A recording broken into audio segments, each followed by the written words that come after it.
नमस्कार, आप news foundation देख रहे हैं। मैं हूं आपके साथ वंदना। हमारे साथ बात करने के लिए हैं BJP MLC Naval Kishore Yadav. Rajya Sabha seat को लेकर के बीजेपी अब तक क्यों नहीं क्लियर कर दे रही है? क्योंकि 31 जून को उसका सारा प्रक्रिया जो है वो प्रारंभ हो रहा है। न तो जेडीयू अभी तक घोषणा कर पाई है। आखिर पेच कहाँ पे अटकी हुई है? आपको चिंता करने की बात नहीं, हमारे यहाँ कोई पेच ही नहीं है कि अटकेगा।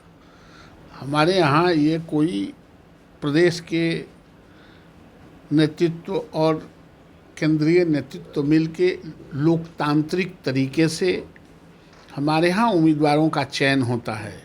ये कोई एक व्यक्ति का पार्टी नहीं है कि जब जहाँ चाहे घोषणा कर दिए।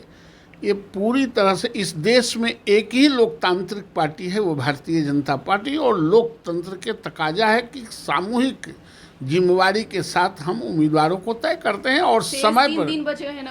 अरे 3 घंटा में हो जाएगा। 3 दिन का आप हमारे लिए चिंता मत कीजिए।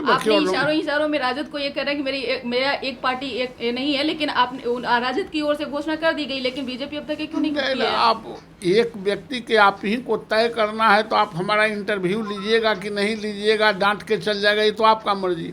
लेकिन पूरा कमेटी रहेगा तो कमेटी जो सैंक्शन करेगा वही कीजिएगा। लोकतांत्रिक पार्टी है, व्यक्तियों का पार्टी नहीं है, परिवारों का पार्टी नहीं है, पैसा की पार्टी नहीं है। तुरंत आपको खबर मिल जाएगा कि सब कुछ हो गया है। जेडीयू का वही दशा है। आरसीपी और मुख्यमंत्री के बीच में भी पेच फंसा हुआ है। हालांकि मुलाकात भी हुई है, लेकिन अभी तक उसके कोई मायने नहीं। किसी का कोई पेच नहीं फंसता है। समय रहते एक आदमी 2 आदमी को डिसाइड करना है, और इतनी बड़ी पार्टी है, इतने बड़े लोग नेता हैं, वर्कर हैं, उसमें से चुनना है। जैसे दूध में से, दही में से क्रीम निकालने के लिए मथना पड़ता है, तब ऊपर छहलाता है, तब क्रीम बाहर निकाला जाता है। उसी तरह बड़े पार्टी हैं, बड़े नेताओं की पार्टी है, जमात है, वर्कर की जमात है, उसमें से निकालने में समय लगता है।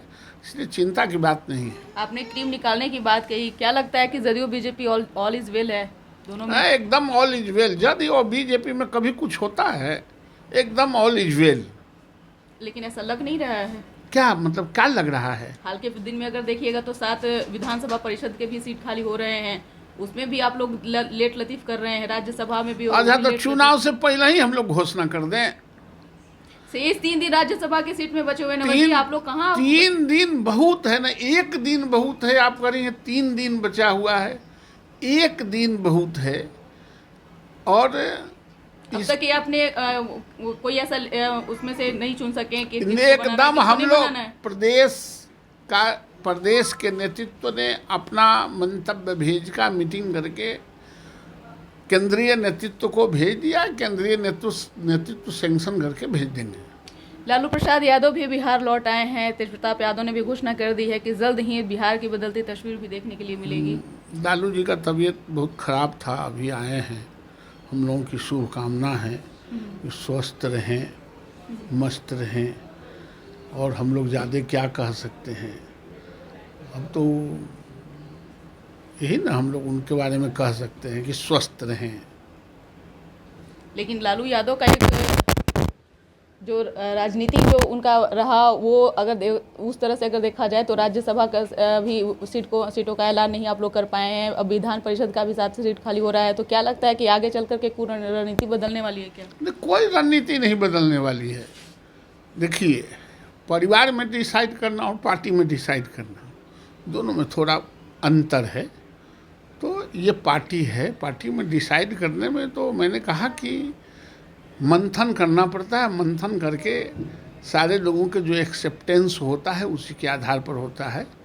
इसलिए आप और लोगों से तुलना मेरी पार्टी का ना करें। लालू प्रसाद यादव को बिहार आने से बीजेपी को कितना असमंजस की स्थिति बनी हुई है, और कितना आप लोग ये लालू प्रसाद यादव को बिहार आने से आप लोग स्वतंत्र महसूस कर रहे हैं? नहीं, ऐसा है कि लालू जी बिहार में रहें कि बंगाल में रहें कि उड़ीसा में रहें कि काठमांडू में रहें, स्वस्थ रहें। उनकी तबीयत बहुत ख़राब है और लइकन फैकन भी बहुत तंग करते रहता है। वो स्वस्थ रहें, उनसे हम लोगों को कहीं कोई दिक्कत नहीं है। वो कहीं रहें, स्वस्थ रहें। जातीय जनगणना को लेकर के बीजेपी बैकफुट पे आ गई। आखिरकार आप लोगों ने भी जातीय जनगणना की सर्वदलीय बैठक में सहमति जताई। क्या लगता है कि आगे आप लोग शुरू से जनसंख्या नियंत्रण पर ज़्यादा जोर देते रहे, जनसंख्या जातीय जनगणना पर नहीं देते रहे, आखिर कारण क्या रहा? आप कोई किसने कहा कि हम बैकफुट पर चले गए हैं? हम तो सब दिन अगले फुट पर रहते हैं। बैकफुट क्या होता है? भारत के प्रधानमंत्री आदरणीय नरेंद्र मोदी जी ने यह कहा कि प्रदेश के जो नेतृत्व करने वाले लोग हैं वो चाहें तो जातीय जनगणना भी करा सकते हैं। तो ये तो ऑथराइज हमारी पार्टी ने दिया है।